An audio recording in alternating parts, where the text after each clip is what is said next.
Bali, yung tuto ko nag-check ball sa Dubai. Kailan? Mga last year, 2023. March. March Oh. ba yun? 2 years na. July March pala, ngayon July. July. Ngayon, saan ka pa ano ba? Sa loob ng 2 years, sir, consistent ba siyang masakit o nakakalaro ka ba? Ano ba? Ano? Hindi kasi nung nangyari yun, nagkaroon ko siya. Bali, pinadoktor ko doon sa Dubai. Tapos in-x-ray lang. Tapos Ano sabi ng nakalagay? doktor, okay naman daw, wala daw fracture, okay naman daw na-explain ng buto. Pero ikaw, Tapos inano siya, sinimento. Para hindi naman siya bumalik sa dati. Tapos meron ano doon, kaibigan din na marunong magbalik, mag-align. In-align niya ngayon. Mas bumalik pa yung buto, kaya ako nakalakad gawa sa kanya. very good. Ngayon, anong... Ngayon, ang problema ko ngayon, parang wala siyang kwenta, wala siyang power. Pag Hindi ako bumakit. makatakbo, hindi ako makatalo. Sa hagdan, Sa hagdan, medyo hirap ako, lalo pagbaba. Sige, ganyan. baba mo muna yung mga kasangkapa mo. Oo, wala siyang gano'n. Higa ka dyan. Yun ang ibabalik natin. Baway natin. Alam mo ang nangyari dyan? May naiipit na ligament sa loob. Oo, gano'n. Kaya pagka ginagan mo sa hagdan, Oo, Mahina. parang bibigay. Yeah. Lalo pag pong ganyan, para akong susunod. Tapos ang sakit na ganito ko pag nasa stage ako. Yeah. Tapos para na, ano na rin to, para na, Sige. Yan. sakit saan na rin, sakit. Tapos hindi ko siya ma-full bed na kagaya ko eh. Di ba pag umupo, naguupuan natin siya, hindi para nakalak siya. Parang nakalak. Huwag mo lang titigasan. Ibabalik natin yung 2 years ago mong problema. Almost 2 years na.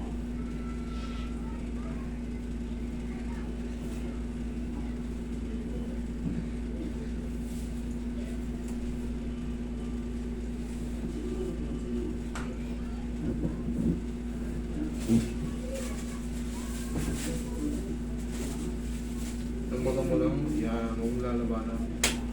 Huwag mo labanan.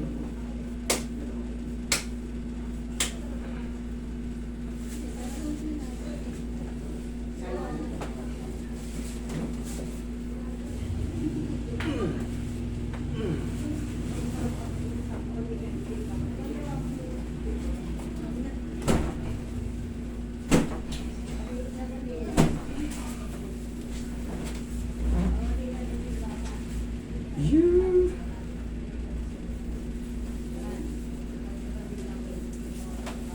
Tapos iti-testing mo ngayon to sa hagdan. Baga ka sa hagdan. Pag nangudgud ka, balik ka rito. Pag hindi ka nangudgud, huwag ka naman. Hindi, biro lang.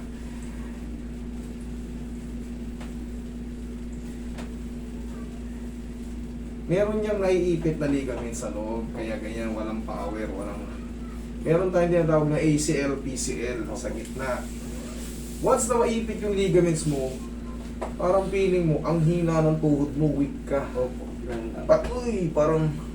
Parang lagi ako nag-iingat sa mga hakbang ko. Tapos kung tatakbo ko, tandahan, hindi ko alam.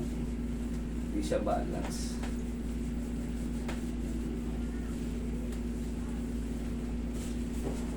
Tigasan mo to. Sipa mo. Isa pa? Isa pa? Okay. Yung lalabanan ha. Thank you. Ito mas sa kabila.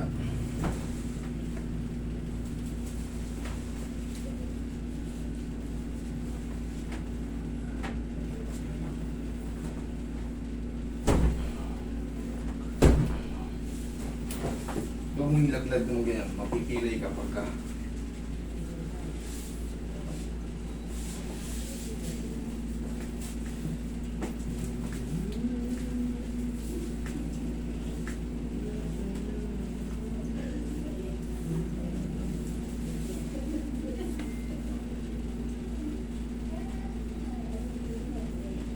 Dahil sa basketball yan. Anong talaga? Kala ko Kahit sinong mga magagaling mag-basketball na injury. Kala ko malapit na, malayo pa pala yung lapad. Yung pag-stretch siya pagbagsak po. Dama ka, sir. Last na to.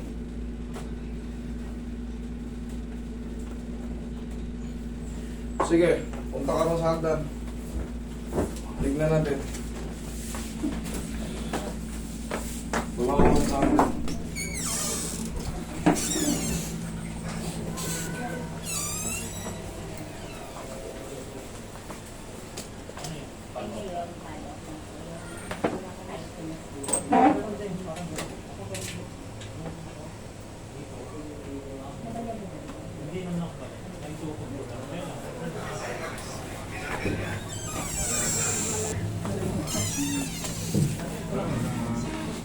Ano? Okay na po.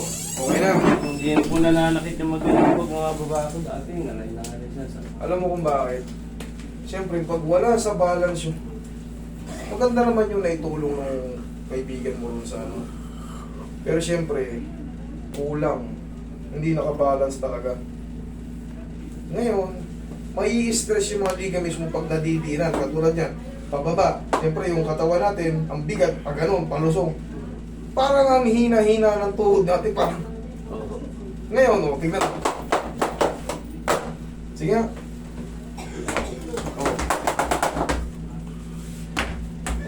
Ayos na. Ayos naman yung dati, hindi ka sakit eh. Okay, idol.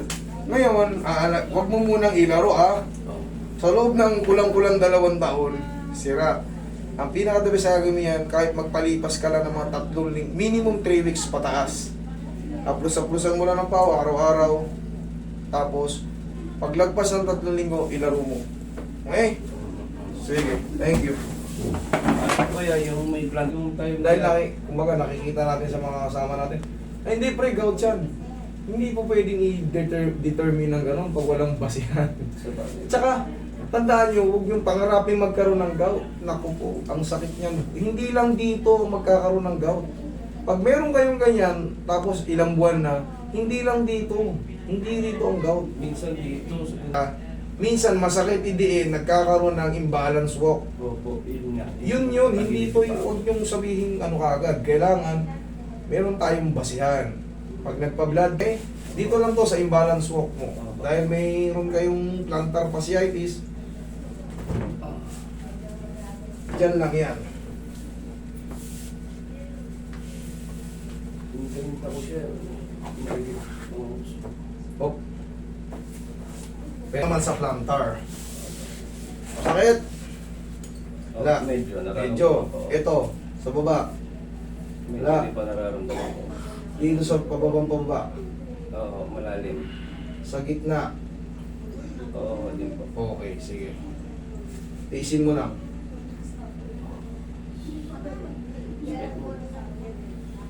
Hanapin na natin yung masakit dyan, tapos yun ang didiinan.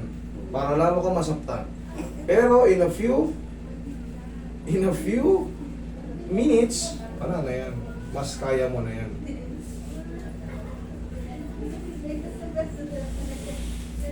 Ito yung mga technique na hindi mo aakalain. Masakit na nga master dyan, dyan yung padidinan. Ano mangyayari? Dahil lalong sasakit. Yun ang akala nyo. Pag hindi, kunyari, syempre, yun ang magiging ano natin eh. Yun ang magiging pantansya natin yan eh. Master, dyan na nga yung masakit. Didinan mo pa yung pinakamasakit. Hinahanap mo pa yung... Di lalong sasakit. Pero syempre, method to eh. Kailangan yung tiisin para mamaya mas magaan na. Pag hindi nyo alam to, yun ang iisipin natin. Pero pag alam nyo to, kung nakakapanood na kayo ng ganitong technique, Kaya pala, ang dahil ko lang ininom na gamot para sa gout na yan. Hindi naman yung face. hindi naman kasi gout to eh. Kaya nga po pala. Plantar fasciitis to, nagkikrate lang ng mga, pag nakasapatos ka, pag may sumakit na, naiilang kang itapak, sasakit yung, siyempre, yung mga joint mo dyan sa paa. maghahanap siya ng ano, maghahanap siya ng... Tsaka pagka nagsisimula pala yung gout nyo, ang unang umiinit ito. Itong ano natin, inlalaki.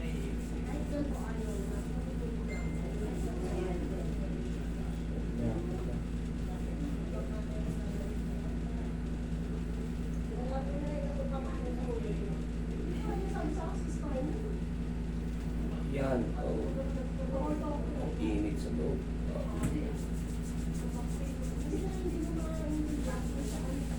Masaktan ka man ngayon, pero mamaya mas maganda na yan. Pag itinatapak mo, yung masakit na lang, pero hindi naman sobrang sakit. Parang kumbaga may nararamdaman ka rin sa pinagdiinan. Pero yung main problem, kasi kahit hindi ko yan diinan, masakit na yan. Pero kailangan yung isinto eh.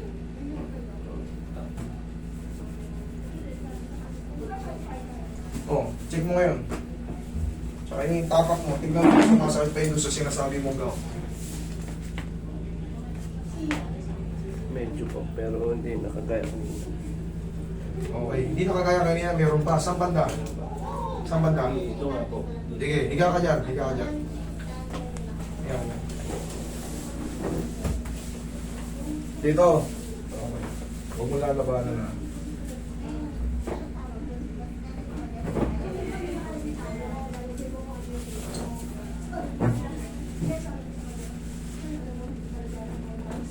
Ow. Wait.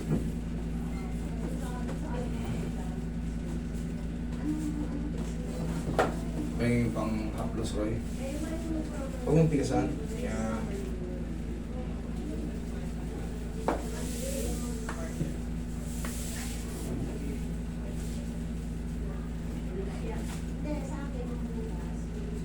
Pero ito, okay na. Yung tapak dito. Opo. Dito na lang. Mm.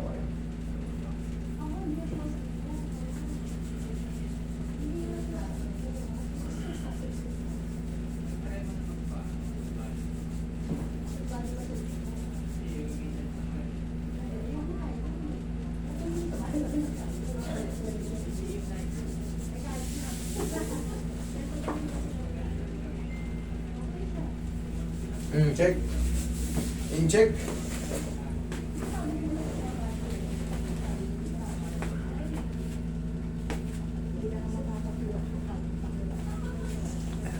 Yun, medyo nailalapat ko na. Kasi kanina hindi ko nailapat eh. Okay? Eh, hindi naman kasi wrong diagnose ka eh. Huwag kayong mag-diagnose sa sarili nyo nang walang basihan. Kailangan magpa-blood kayo muna kayo. Oh, lalay lock.